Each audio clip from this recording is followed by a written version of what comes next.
नमस्कार, मी युगा तशी युगा किचनमध्ये आपले सर्वांचे स्वागत आहे।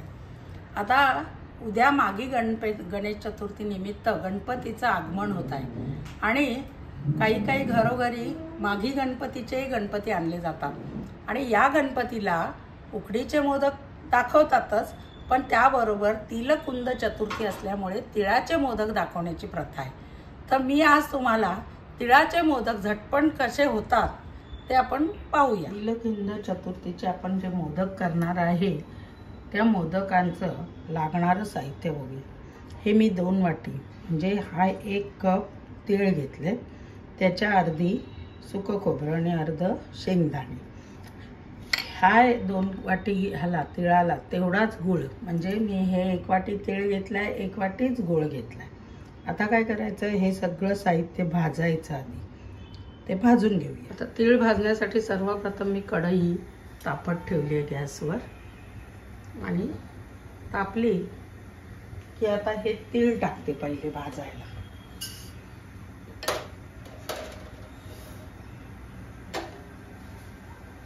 तीळ हे तीळ मंद गॅसवर हलके भाजायचे 2 ते 3 मिनिटात, जास्त काळे करायचे नाही। जास्त तीळ भाजले गेले तर ते कडसर लागतात। हे बघा आपले तीळ भाजत आले।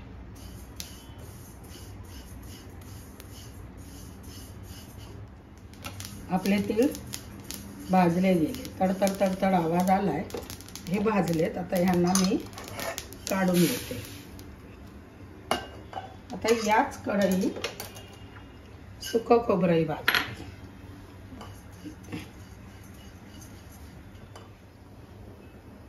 आपलं सुकं खोबरंही भाजून झालेलं आहे, तेही काढते।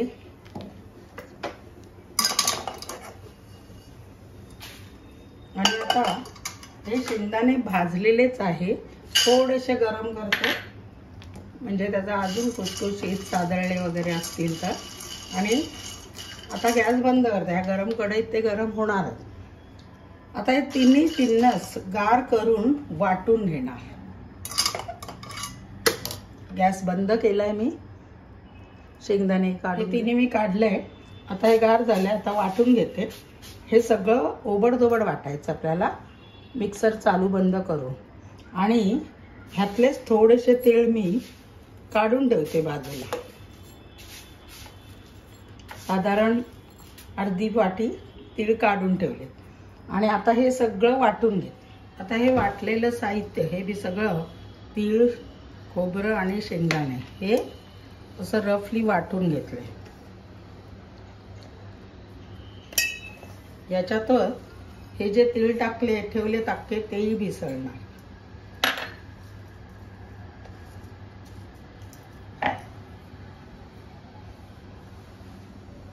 आणि यातच 1 चमचा वेलची पावडर। आता काहींना तिळाची चव असते म्हणून वेलची पावडर आवडत नाही, तुम्हाला नको असेल तर नाही टाकले तरी चालेल। आता हे झालं आपलं सगळं मिश्रण एकत्र झालं।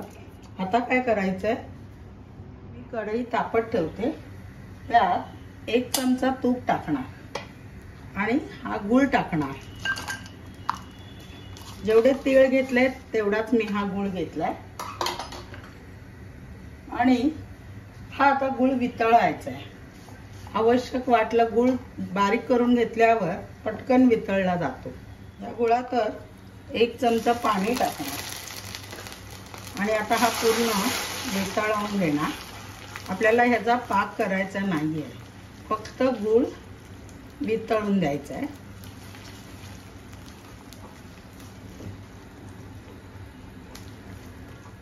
बस गूळ एवढा वितळला आहे। आता ह्याच्यात हे मिश्रण घालायचं आहे, आपण जे तयार केलं ते। आणि आता गॅस एकदम स्लोच ठेवायचा। आणि हे सगळं गुळात मिश्रण मिक्स झालं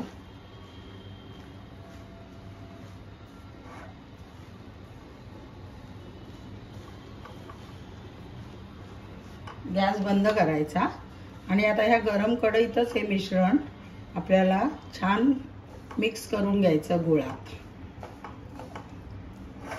आणि सगळं मिश्रण मिक्स झालं की हे एका ताटात काढायचं. आपलं हे सारण झालंय हे आणि गुळात मिसळून मी पुन्हा ह्यांना मिक्सरमधनं फिरवायचं. जर आपलं खूप भरभरीत असेल तर काय करायचं, थोडंसं तूप टाकायचं आणि मिक्सरमधनं पूर्ण फिरवायचं.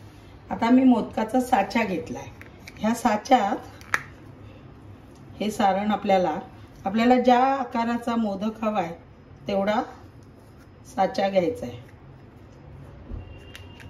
किंवा छोटे हवे असेल तर छोटा असं साच्यात हे सारण टाकायचं. दाबून दाबून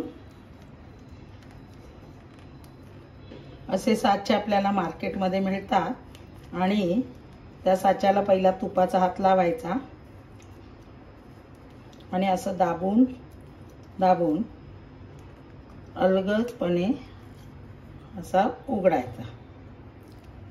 आणि असा हा आपला तिळाचा मोदक तयार झाला.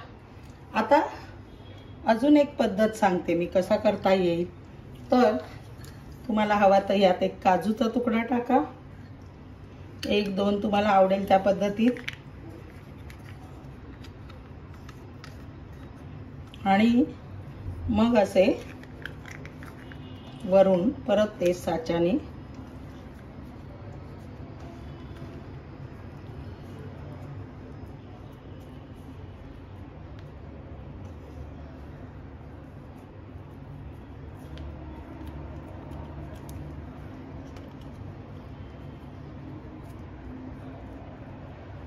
या पद्धतीने याला काजू लावून, पिस्ता लावून, तुम्हाला जे आकार ड्रायफ्रूट हवे ते लावून, किंवा ड्रायफ्रूटचे तुकडे केले आणि ते लावले, ह्या साच्यात टाकले तरी करता येईल. अशा पद्धतीने मी सगळे मोदक करून घेते. असे आपले सगळ्या 1 वाटी तिळात माझे हे 11 मोदक मी देवाला दाखवायला काढले, पण टोटल आपले 13 मोदक झालेले आहेत. आणि किती सुबक साच्यातनं काढल्यामुळे आपल्याला त्याचा सुबक आकारच होतो आणि झटपट होणार आहे घरच्या साहित्यात. तुम्ही जरूर करा आणि गणपतीला जरूर जरूर नैवेद्य दाखवा. मंडळी, आज जे मी मोदक केले ते मी गणपतीला नैवेद्य दाखवते. आपण सगळे मिळूनच गणपतीची पूजा करू. हळद कुंकू वाहून तांदूळ, गणराया या जगात सगळ्यांना समृद्धी, आयुष्य, आरोग्य लाभू दे आणि सगळ्यांचं भलं कर, कल्याण कर. नैवेद्यम समर्पयामी, नैवेद्यम समर्पयामी. माझी पूजा झालेली आहे. अशा पद्धतीने तुम्हीही तिळाचे मोदक करा आणि जरूर जरूर तुमच्या गणपतीला नैवेद्य दाखवा आणि जरूर कसे झाले ते मला कमेंट्सद्वारे कळवा. माझी ही क्लिप आवडली असेल तर लाईक करा, शेअर करा आणि अजून ज्यांनी सबस्क्राईब नसेल केलं त्यांनी जरूर जरूर करा. धन्यवाद.